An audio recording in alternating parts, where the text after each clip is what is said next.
The Michael movie is a cash grab. They didn't even mention the controversy.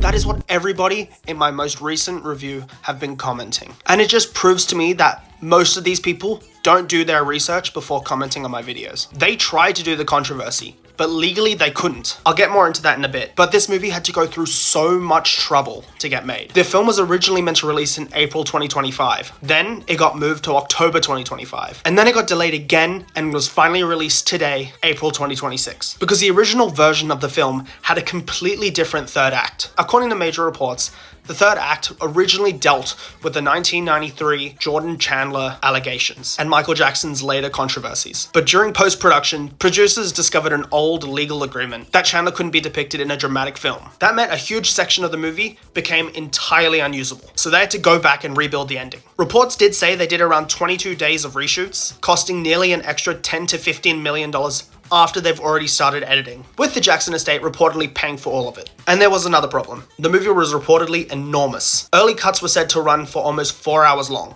So now they had a massive runtime, an unusable third act, and the impossible task of fitting Michael Jackson's life into an entire film. That's why there is 2 parts of this film. Part 1 now focuses on his rise. Jackson 5, Off the Wall, Thriller, Bad, becoming the biggest star on earth. And that's why the film stops in the late 80s and says his story continues. It ends at Michael's peak. Part 2 can now focus on the harder years, Neverland, media obsession, lawsuits, isolation, and legacy. So no, I don't think this is a cash grab. It looks like it was just one giant movie with a massive legal hit. And so it had to be made into 2 chapters.